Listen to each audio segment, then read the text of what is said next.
Professor Nelson Hitoshi está aqui, sou coordenador dos cursos de Engenharia Mecânica, Engenharia Elétrica e Engenharia Mecatrônica do Unisalesiano. Estamos aqui em mais esse bate-papo para o 4º Congresso Internacional de Tecnologia na Educação, trazendo como convidada a engenheira Selma El-Kadri. Selma El-Kadri é mestre em engenharia pela HFT Stuttgart, Alemanha, e engenheira de produção pela Faculdade de Engenharia Industrial, a FEI. Teve um caminho de superação e desafios, e no Brasil foi de estagiária a posições de liderança em multinacionais na área de telecom. Depois, teve a oportunidade de viver 14 anos na Alemanha, onde trabalhou em uma das maiores empresas automobilísticas do mundo, e ela é muito grata por isso. Lá, pôde participar e também gerenciar projetos internacionais de implementação de sistemas com grandes equipes multidisciplinares e envolvendo países como, por exemplo, Estados Unidos, a China, a Rússia, a Índia, México, África do Sul, Brasil e Japão. Fez cursos de inteligência emocional e liderança na Alemanha. Atualmente vive no Brasil e trabalha para a Alemanha como consultora em home office. Para ela, é importante entender que todos podem conseguir resultados incríveis desde que se dediquem e se especializem. Seja bem-vindo, Selma El-Kadri. As suas considerações iniciais, por favor. Muito obrigada, professor. Obrigada ao Unisalesiano. Eu agradeço muito a oportunidade de estar aqui. É uma alegria e uma honra para mim. Obrigada. Perfeito.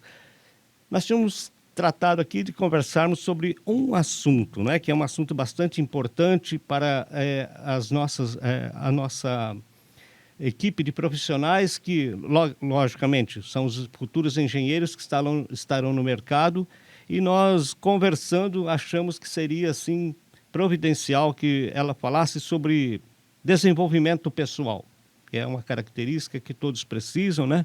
E para se atingir a excelência profissional, isso é muito importante. E depois também, logicamente, da sua experiência em trabalhar em outros países, né? Com outros engenheiros do mundo inteiro, né? Na verdade. Sim. Tá bom? Tá bom. Pode iniciar, assim, nos contando um pouco, né? De como é que você trabalha a questão do desenvolvimento pessoal nas suas equipes. Então, professor, o que aconteceu foi o seguinte: quando eu cheguei na Alemanha, eu, assim, no começo foi difícil de eu conseguir me recolocar no mercado de trabalho. Então, eu voltei a estagiária lá. Aqui no Brasil, eu já tinha uma posição de liderança. Lá, eu comecei o mestrado e voltei a estagiária. Perfeito. E nessa empresa que eu trabalhava, assim, eu fui muito rapidamente, né, chegando, né, assumindo as responsabilidades e tal, e logo eu comecei a gerenciar projetos, mas de fato, não de direito. Para você assumir uma posição de gerente de direito nessa empresa, você teria que fazer uma prova sobre liderança, inteligência emocional, todas essas soft skills que a gente fala. Exato. E foi assim que eu comecei a estudar. E eu percebi que eu já fazia isso intuitivamente, muitas das coisas, mas quando a gente passa isso para o consciente, a gente consegue usar intencionalmente, né?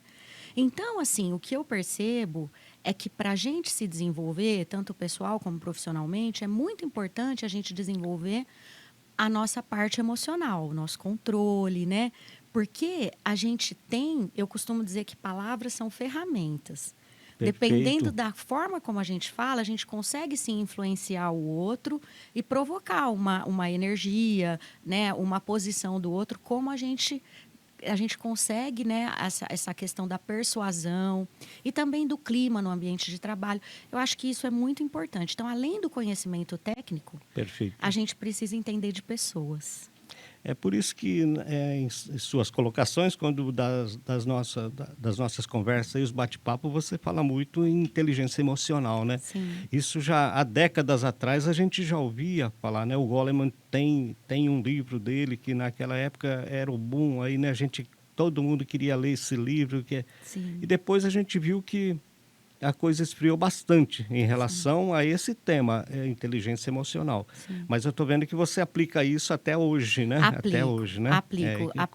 Como seriam essas técnicas aí? Como é que você insere isso dentro do seu trabalho aí de desenvolvimento? Então, na verdade, a gente que é líder, a gente precisa colocar a música para o time dançar, né?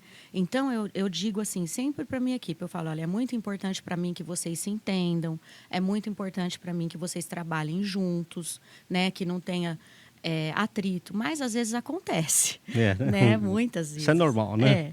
Então, assim, quando acontece, a gente tem essas técnicas, né? De conversar com um separadamente do outro, depois colocar os dois. Eu nunca converso com as duas pessoas de uma vez, né? Perfeito. Porque pode gerar um atrito muito grande, né? Ainda mais, assim, quando era presencial, agora não, mas quando era presencial, eu tinha mesmo receio de, né, ter um problema sério ali, ter que chegar nas últimas funções. Então, eu nunca arrisquei. Tem gente que gosta de já trazer todo mundo.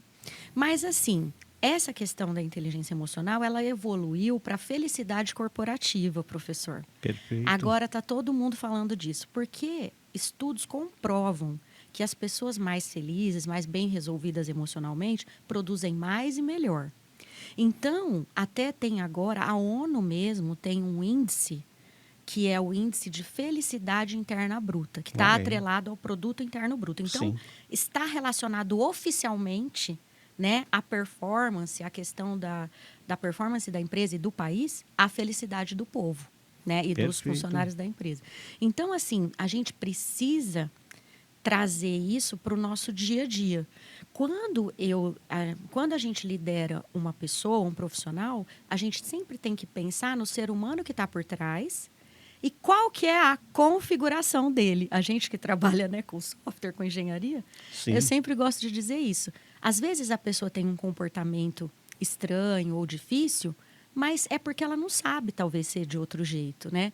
Então, e aí, se a gente briga, se a gente bate de frente, a gente só afasta mais a pessoa. Exato. Então, a gente analisando esse comportamento de uma forma mais holística e, assim, tendo essa noção de que, na verdade, as pessoas fazem escolhas inconscientes, né? E então a gente consegue entender melhor e interagir também melhor e consegue ajudar essa pessoa, às vezes, até. Muito bem. É que assim, nós engenheiros, você é engenheira, nós estamos falando para um público que é da engenharia, que vão ser futuros engenheiros, os ex-alunos nossos, todos engenheiros, porque essa nossa conversa vai estar aberta ao público. Sim. Né? Vai alcançar aí uns 130 países onde estão a rede salesiana. Onde tiver um salesiano, logicamente, vão ter acesso a todo esse material. Então, o público todo nosso aí, né, os ex-alunos, engenheiros que estão no mercado aí estarão ouvindo, né, estarão assistindo essa nossa conversa, que eu acho bastante interessante, porque nós somos muito técnicos. Sim. O engenheiro, ele se forma técnico, né? Tudo é material. Então, eu acho que essa parte da inteligência emocional vem a contribuir muito, E você está me dizendo que já aplica isso lá, né? Na Alemanha se aplica, no mundo inteiro já estão vendo essa questão da felicidade. Sim. Há 5 anos atrás, o Unisalesiano, a reitoria decidiu que a gente deveria implementar no currículo de todos os cursos, não só engenharia, mas todos os demais cursos, né? É uma disciplina chamada Filosofia da Felicidade. Que maravilha, então, parabéns. E quem trabalha com isso é uma psicóloga, né? É a professora e coordenadora do curso de psicologia nossa aqui, e tem dado um resultado bastante interessante. Maravilha. Recentemente, eu gravei um podcast aqui com uma ex-aluna nossa, né, da área da engenharia mecatrônica, e hoje ela, no lugar do pai, ela gerencia uma equipe muito grande de funcionários dentro de uma indústria para o agronegócio. Aí no meio do bate-papo eu até perguntei para ela, né?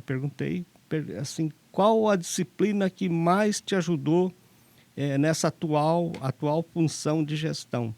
Aí ela me disse, foi a filosofia. Da felicidade.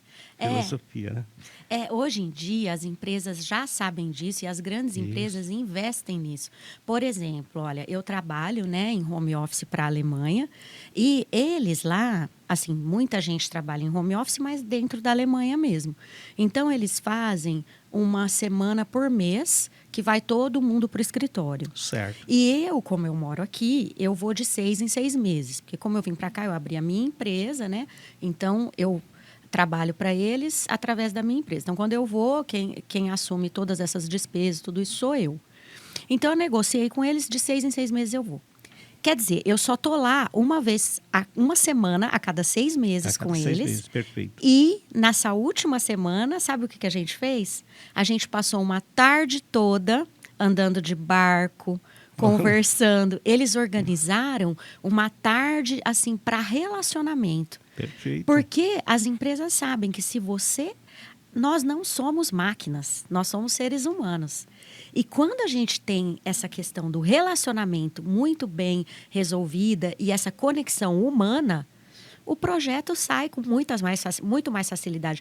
Porque, na verdade, professor, vamos ser sinceros, os problemas que a gente tem nos projetos não são problemas materiais, né? Esses a gente resolve com facilidade. Tá certo. A maioria dos problemas são de relacionamento, de comunicação, né?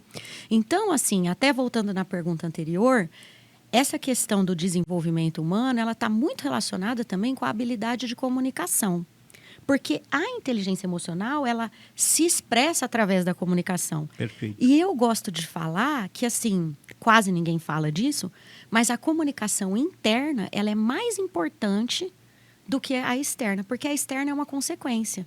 A maneira como eu encaro a vida, como eu encaro as situações, faz com que eu me comporte de uma forma ou de outra. Então, eu estou pensando aqui, nossa, que maravilha que eu estou aqui com o professor Nelson, que bom que ele me chamou, né? Então, a minha postura em relação a esse podcast, é uma postura de alegria, de gratidão.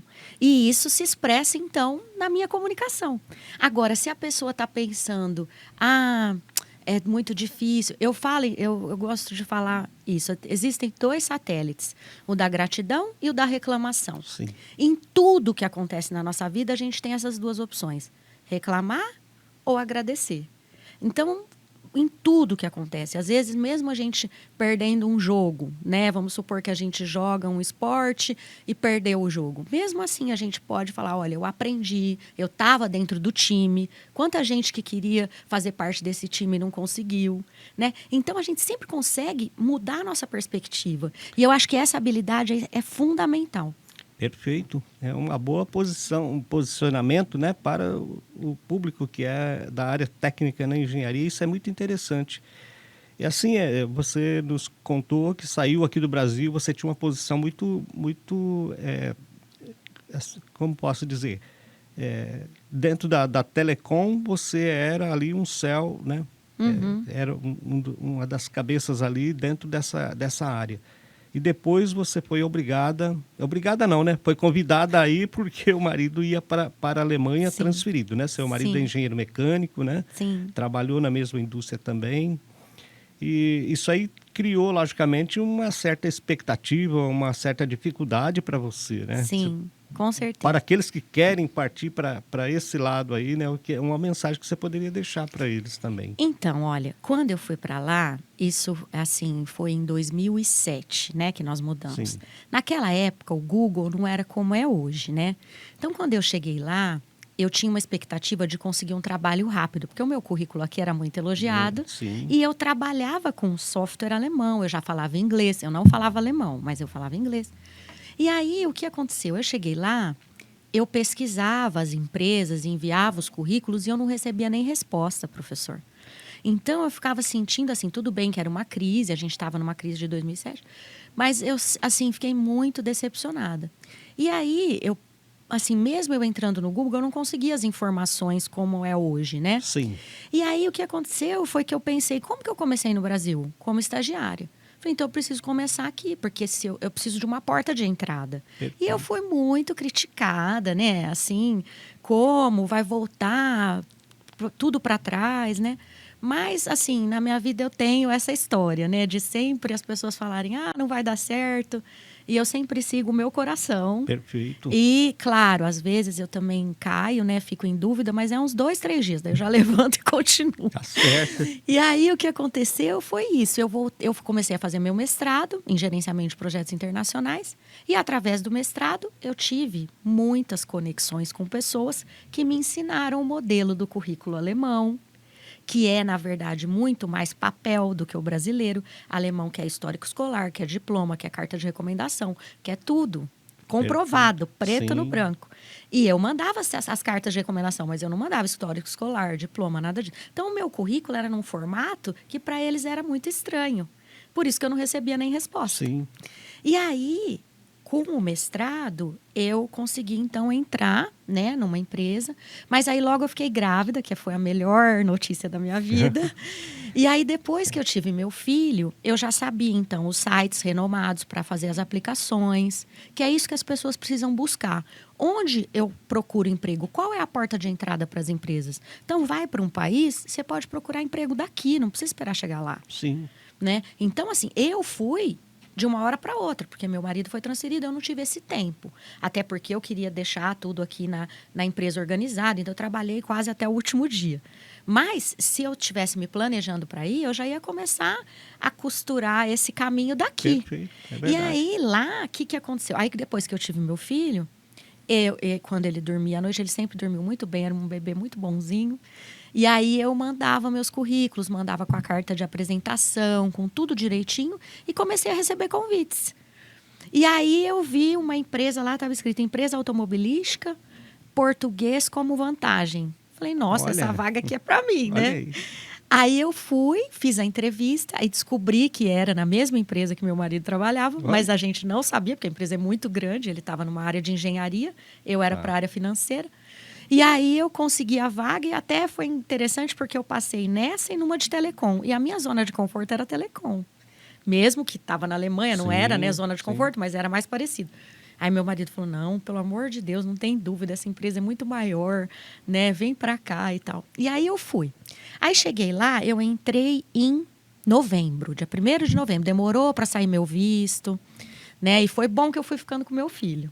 Né? Perfeito. E aí eu entrei em novembro, em março eu já assumi o projeto do Brasil. Olha. De fato, não de direito. E aí eu fui, né, porque eu entrei lá no comecinho, né, Sim, da sim. carreira. E aí eu fui sendo promovida todo ano até eu conseguir ser nomeada para fazer a prova de gerente. Na verdade, quando a pessoa tem experiência aqui, professor, os outros países, eles precisam de engenheiro. Esses países da Europa precisam de engenheiro, de médico, de todas as profissões, porque eles têm uma população que está envelhecendo. Perfeito. Então, assim, se o engenheiro quer trabalhar na Alemanha, ele tem muita chance. E ele pode começar a trabalhar isso daqui. Primeira coisa, tem que saber inglês. Não vai estudar alemão logo de cara. Se não sabe inglês, precisa aprender inglês. Porque a gente trabalha em projetos globais. Sim. Então, o inglês é o idioma oficial dos projetos. Claro que falar alemão vai ser... Ajuda bastante, né? porque tem reuniões que são feitas em alemão que quem só fala inglês não vai. Mas tem muita gente que mora lá há 20 anos e não fala alemão, professor. Olha aí. E você conseguiu aprender com facilidade um pouco do alemão ou aprendeu bastante? Deu para... Professor, olha, eu não com facilidade, mas eu aprendi. Porque eu cheguei lá, como eu não estava trabalhando, eu fui num curso intensivo de alemão. Sim. Então, eu ficava das 7 da manhã à 1 da tarde, só estudando alemão. Aí, à tarde, eu cuidava da minha casa, cuidava das coisas, né? E estudava. Então, eu fiquei 6 meses estudando alemão. Depois, eu entrei no mestrado, que era 80% em inglês e 20% em alemão. Perfeito. E aí, com o mestrado e com o estágio que eu fiz, meu alemão melhorou muito. E agora, sim, claro, né? Eu trabalhava em alemão lá, né? Eu não tinha... Nunca trabalhei em inglês. Mesmo que no começo meu alemão era mais, assim, rudiment, assim, né? Era uma coisa mais... não era tão avançado, Sim. mas eu fazia questão de continuar falando em alemão. Olha, que, assim, é o que a gente sempre fala, né? A nossa língua portuguesa, a gente aprende naturalmente, né? Sim. Mas uma segunda língua sempre vai ajudar, Sim. né? Então, o inglês, como é uma língua universal praticamente, todos os países você tem o inglês, né? Sim. Quando você conversa com o pessoal do Japão, você fala com eles em inglês, não é isso? Sim. Sim. Porque o japonês já é difícil de aprender também, né? Sim, muito difícil. Muito mais difícil que o alemão. Será? Eu acho, professor. Por exemplo, eu sou descendente de japoneses, né? Sei falar um pouco de japonês, entendo japonês, mas não sei ler e não sei escrever. Não consigo. Eu ouvi dizer que é muito complicado. As letras têm várias formas ali, né? Ai, desculpa, bati aqui. Tem, é um desenho. As caligrafias japonesas, chinesas são complicadas, né? Então, Sim, é isso aí. sim. Mas, Selma, assim, para esses que pretendem realmente, né, partir para um novo mercado de trabalho, que é o mercado mundial aí, você tem um conselho para que eles possam se engajar, né? Porque nós temos ex-alunos nossos aqui em diversos países, na China, tem alunos na Alemanha, Sim. Portugal, Estados Unidos, né? Nós temos bastante alunos aí já se espalhando pelo mundo aí. Sim. A gente tem notícias deles. Realmente, aquilo que você falou. Todos eles, esses que estão na Alemanha, por exemplo, não tinham alemão de jeito nenhum. Eles fizeram inglês. Inglês, com certeza, eles tinham, né? E foram para lá desse jeito. É aquilo que você falou. Através de um site, conseguiu-se ali um link para se candidatar a uma vaga de estagiário. Essa vaga de estagiário, em menos de 2 anos, já se tornou um engenheiro responsável por projetos lá. Sim. Então, eu acho que é isso que você está falando mesmo. Agora, a questão é se aventurar a enfrentar, não é? E persistir, porque não é... Assim, eu acho que o sim, ele vem depois de alguns nãos, né? Eu falei ontem na palestra que, assim, no começo, eu não passava em entrevista logo que eu me formei. Mas depois que eu passei na mais difícil, talvez, da minha vida, eu nunca mais fui reprovada em nenhuma. Olha aí. Então, assim, a gente precisa persistir, porque existe um processo, né, professor? E a gente tem que suportar o processo. Eu falo assim que a borboleta, ela não nasce linda voando por aí. Ela nasce uma lagarta, né? Passa pelo casulo, que deve ser escuro, deve ser apertado, né? E aí ela suporta esse processo e aí ela vive o propósito dela, que é ser a borboleta. Então, a gente tem que suportar o processo para viver o propósito. Então, quem quer fazer esse caminho precisa começar daqui já a organizar, né? E ir atrás das informações e persistir até conseguir. Todo esse caminho, logicamente, que para todos nós, né? Assim como você, eu também já tive essa dificuldade, assim como você falou, você saiu de escola pública, eu também. Eu acho que a maioria dos nossos alunos, todos saíram de escola pública também, né? A grande maioria. E vem trilhando esse caminho. Não é por causa disso que a gente não possa conseguir galgar aí um alto grau dentro da sua profissão, não é? Sim. Então, aqui a universidade nós formamos, logicamente, todos os nossos alunos formamos engenheiros técnicos, né? Dentro dos padrões da engenharia. Mas ele, por si só, tem que buscar essa outra parte que é o desenvolvimento pessoal. Sim. Não é? Professor, olha, eu vim de escola pública, depois, né, fiz a FEI, fui para a Alemanha e é muito assim interessante isso, essa questão da comunicação interna.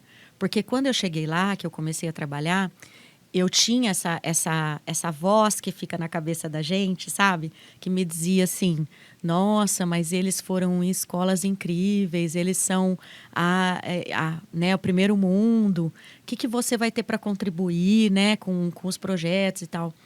E essa voz me atrapalhava muito. Eu podia ter participado muito mais, né, no começo. Sim. Mas, graças a Deus, eu sou uma pessoa muito espontânea. Então, a gente ia nas reuniões e, assim, eu via, eu queria falar, mas eu ficava me controlando para não falar. Só que a hora que eu via, eu já tinha falado, por causa da minha espontaneidade. Sim. E isso, assim, às vezes, uma pergunta que eu fazia mudava completamente a reunião. Toda a reunião, né? Então, a gente precisa sempre falar, porque é como se cada um de nós tivesse uma peça de um quebra-cabeça, né? Porque a gente tem o nosso filtro mental, a maneira que a gente vê o mundo, que só a gente tem. E cada um tem a sua. Então, por isso que a gente precisa trabalhar em equipe, porque aí cada um da equipe tem uma visão e aí forma a visão do todo. Alemão discute muito o problema, professor. Sim. Muitas vezes, inúmeras vezes, eu começava já a ir para a solução, eles falavam, não, Selma, a gente ainda está no problema. É estudando o problema, na verdade, né? Exatamente, Então, assim, tem todas essas diferenças, mas a gente aprende muito. E a gente precisa confiar no nosso feeling, porque só da gente crescer no interior, professor, a gente já tem essa parte emocional mais desenvolvida. Perfeito. E às vezes a gente acha que a gente crescer no interior é uma desvantagem. Mas, na verdade, não é. Não é. E eu acredito tanto nisso que eu trouxe meu filho para acabar de crescer aqui. Olha aí, hein? Essa questão do desenvolvimento pessoal, né, que a gente tanto fala agora aqui, existe alguma técnica? Como que os profissionais interessados vão poder galgar aí esse conteúdo?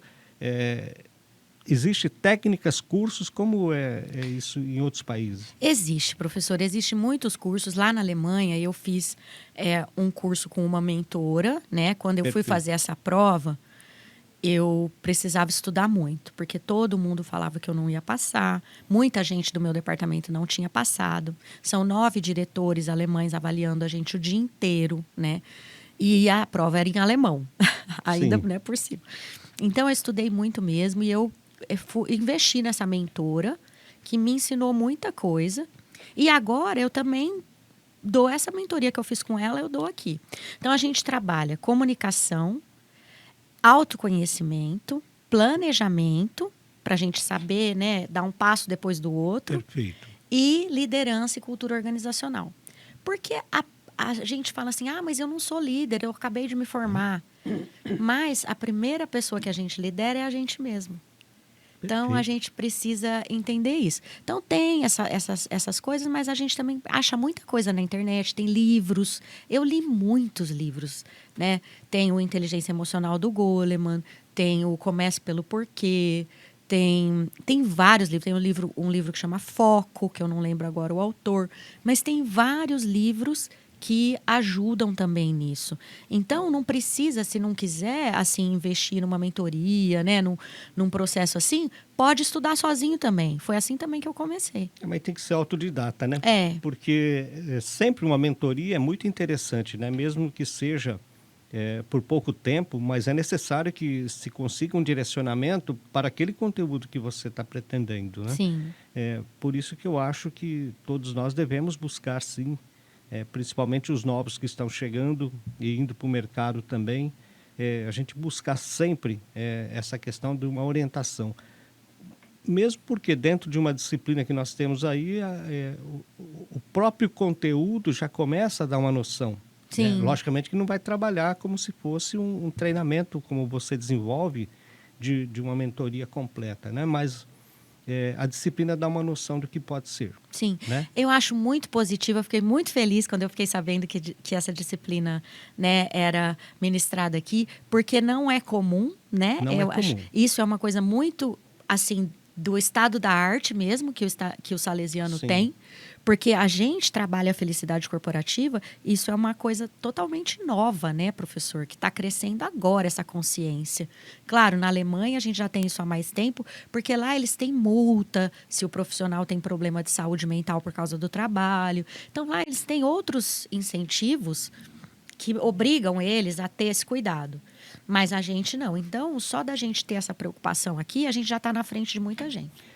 Então, existe uma preocupação com o próprio funcionário, né? A empresa tem que se preocupar com o bem-estar do funcionário, Sim. né? Por isso que desenvolve mais. Sim. É diferente do Brasil, né? Cada país tem aí as suas leis, trabalhista, lógico, né? Sim. E essa questão, a gente acha sempre assim, né? O profissional precisa realmente ter uma inspiração para crescer, qualquer que seja a área. Sim. Né? Essa questão de inspiração talvez venha daí, né? Dessa mentoria aí, na questão da inteligência emocional, como fala antes. Porque eu falo assim, já faz décadas que se fala disso. A gente achou que já tinha acabado. Eu mesmo achei que não tinha mais essa questão da inteligência emocional. Você está me trazendo, né? Que em outros países estão aplicando isso profundamente, né? Dentro das empresas, né? Sim, professor, porque eles perceberam que isso não é porque eles são bonzinhos, é porque eles perceberam que isso impacta diretamente no resultado deles. Então, a gente pode pensar assim, por exemplo, se eu vou numa loja e a atendente me trata bem, está feliz, é claro que é muito mais provável de eu voltar naquela loja do que se ela me tratar mal. Então, eles perceberam que a felicidade do funcionário, a felicidade corporativa, impacta diretamente no lucro da empresa. Perfeito. No resultado da empresa. E a gente também tem esses estudos que provam que as pessoas que têm mais a inteligência emocional mais desenvolvida, quer dizer, não tem problema de relacionamento no trabalho, elas também conseguem ocupar, né, mais rápido as posições que elas querem. Por quê, professor? Eu conheço muita gente, muita mesmo, muito boa tecnicamente, que assim, em 5 minutos resolve um problema complicado, Sim. mas não sai do lugar porque não consegue se relacionar. Esse não sai do lugar, você quer dizer assim, não galga novos postos, né? Não consegue ser promovido. Não consegue desenvolver na promoção, né? Não consegue ser, assim, ter talvez uma equipe. Porque tem duas vertentes. A gente tem a carreira em X, que é a carreira técnica, Sim. e a gente tem a carreira em Y, que é a carreira da liderança. Mas mesmo na carreira X, para eu ser promovida, alguém tem que gostar de mim. Sim, lógico. Né? Então, assim, tem que gostar do meu trabalho. E a gente, como eu falei, a gente é ser humano. Se a gente tem 2 para promover e um que tem uma capacidade de se relacionar melhor e o outro que é muito bom tecnicamente, mas ninguém consegue trabalhar com ele, Perfeito. Qual que eu vou promover? Lógico. Então, é muito claro. É bem visível isso, né? Exatamente. Bem visível, né? É isso aí, então. Assim, dentro dessa área aí, a gente fala, né? Você que saiu, ficou 14 anos fora lá trabalhando. Eu sei que você teve bastante sucesso no seu empreendimento profissional, né? Juntamente lá com seu marido, porque você já estava com uma família lá, né? Sim. Aqueles que vão sozinho têm que se aventurar e sozinho mesmo. Agora, chegar num país desconhecido, né? Sozinho, não sei qual é a sua experiência nesse caso. Ou você acha que é confortável para que os nossos engenheiros aqui do Brasil... Os engenheiros do Brasil são bem vistos no exterior, São muito bem vistos. O brasileiro é bem visto, de uma forma geral. Eu falo que, assim, a gente pode ter uma sala de reunião enorme com gente do mundo inteiro. Sim. Quando entra um brasileiro, a atmosfera muda. Muda tudo. Porque a gente tem uma alegria de viver que todo mundo admira, Perfeito. né? E todo mundo gosta de trabalhar com a gente. Eu acho que é fácil trabalhar com a gente, é muito bom. E assim, professor, em todo lugar tem brasileiro. A gente às vezes pensa que vai sozinho, mas vai chegar lá, vai ter... Ou pode... Agora na internet tem esses grupos, né? Que é muito fácil de achar. E também tem as igrejas, né? Que pode ser também uma porta de entrada. Os clubes, às vezes... Por exemplo, na Alemanha, tem clubes, por exemplo, de quem joga tênis, de quem joga xadrez. Então, você pode entrar nesses grupos e ir conhecendo as pessoas. Perfeito. Agora, precisa ter uma mentalidade de integração. Eu não posso também ficar só com brasileiro. Sim. Porque senão eu não vou desenvolver o idioma e nem entender a cultura. Perfeito. E a gente precisa se adaptar à cultura. Assim, lá na Alemanha, tem algumas nacionalidades que vão para lá e famílias inteiras não falam alemão. Sim. Tem as vendinhas deles lá, a cultura deles, o jeito deles de se vestir, e eles não se adequam. E isso é muito triste, porque acaba que fica um bloco isolado, né? Uma sociedade paralela ali. Paralela. Então, assim, a gente precisa se integrar. Isso ajuda no nosso desenvolvimento como ser humano.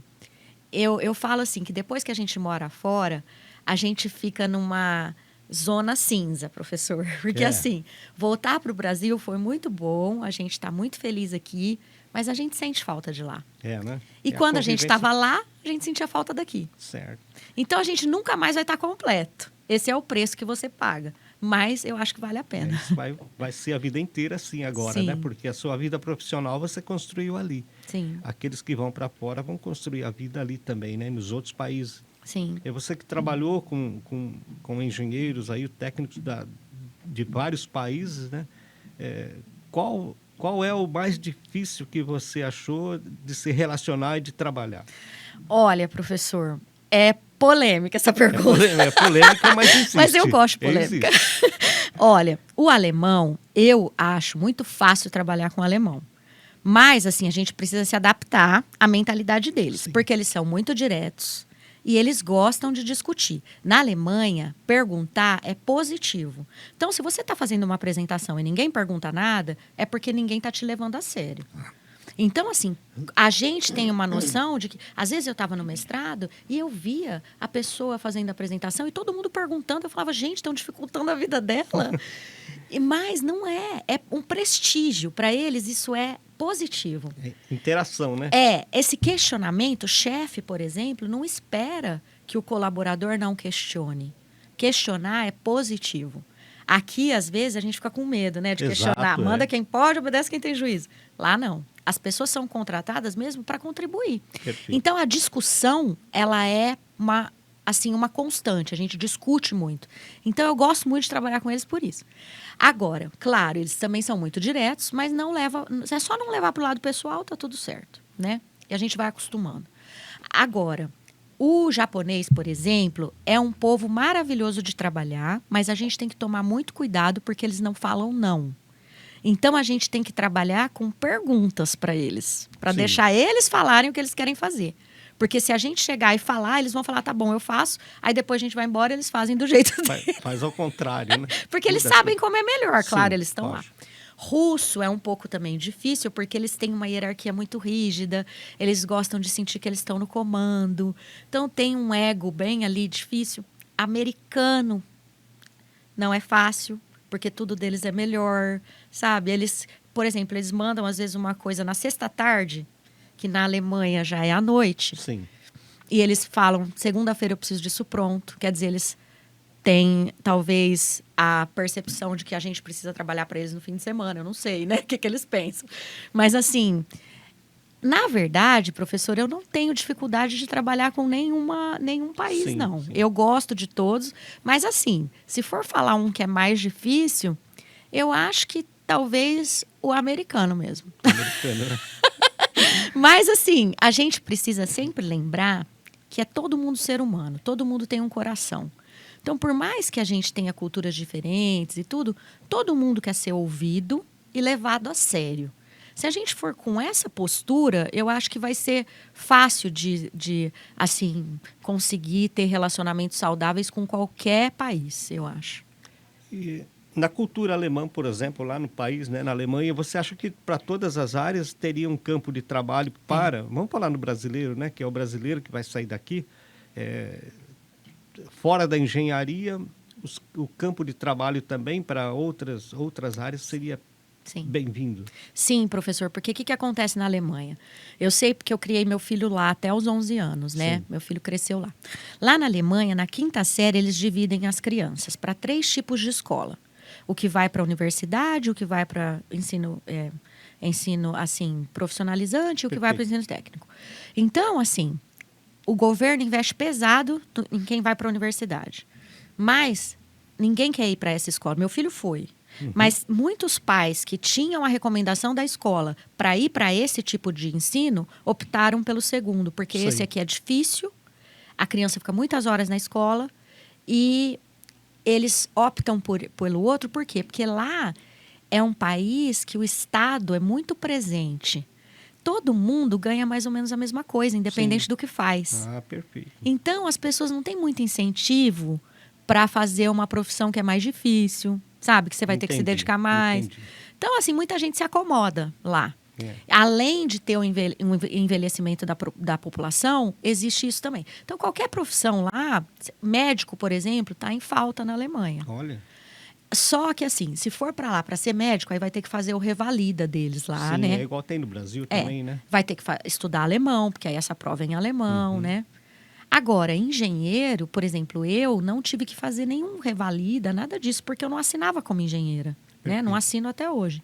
Então, assim, dependendo, se for um engenheiro civil, que for trabalhar na construção civil, talvez ele precise... Sim, porque tem a responsabilidade, né? Talvez ele precise de alguma coisa. Mas mesmo assim, se ele trabalhar numa empresa, que a empresa se responsabilize, talvez ele também não precise. Então, a gente que é engenheiro, a gente não precisa de nenhum tipo de revalida, nada disso. A gente pode ir e começar a trabalhar. É o próprio conhecimento mesmo, né? Sim. Conhecimento técnico é o suficiente para eles, né? Sim. Tá muito bem. Eu gostaria, assim, nas suas considerações finais, aí, deixar uma mensagem bastante instrutiva e para esse nosso público que está nos assistindo aí. Sim. Principalmente os nossos alunos, né, que estão ainda nas carteiras das salas de aula. Sim. E que amanhã estarão aí no mercado de trabalho. Sim. Né, para galgarem aí esses postos aí que não é fácil, mas é possível, né? É possível, é isso que eu quero falar com eles, então. Eu já estive aí, né, na posição de vocês e, assim, às vezes vai parecer difícil, às vezes vai parecer impossível, mas a gente precisa manter no coração da gente o nosso sonho vivo. O que me trouxe até aqui era o meu sonho de frequentar aquelas mesas de reuniões enormes, com bastante gente competente. Eu sonhava com isso, de viajar, de ser uma engenheira que trabalhasse nesse tipo de projeto. Então, você precisa do seu sonho que está aí impresso no seu coração.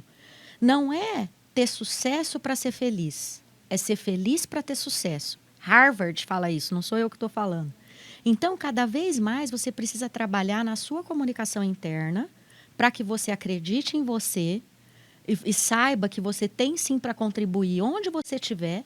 Você pode impactar o seu ambiente de forma positiva. Agora, onde você está, né? Só dar um sorriso, fazer um elogio para alguém. Elogio, gente, faz milagre, né? Para abrir portas, para convencer as pessoas. Então, eu preciso, assim, te dizer isso, que não foi fácil para mim, né? Se eu te contar a minha história, você vai ver que muitas vezes eu pensei, sim, em desistir. Pensei, sim, que não era para mim, que eu não era adequada, que não estava, né, compensando. Mas o segredo, gente, é encarar o fracasso como aprendizado. E continuar. Continuar jogando até você ganhar. É isso que eu queria falar para vocês. E assim, se eu for te dar assim alguns passos, eu diria que precisa sonhar grande, não negociar, confiar em Deus e fazer a sua parte. É isso. Muito bem, muito obrigado, Selma Elcadre, né, que nos prestigiou aí com... Eu acho muito interessante esse conteúdo aí que nós vamos publicar no nosso 4º Congresso Internacional de Tecnologia na Educação. E ficará disponível para todo o público, não só no Brasil, mas em outros países aí, onde tem a rede salesiana disponibilizando todo esse conteúdo. Muito obrigado. Eu que agradeço. Obrigada, um prazer. Como eu falei, uma honra estar aqui com vocês. Obrigada mesmo, professor.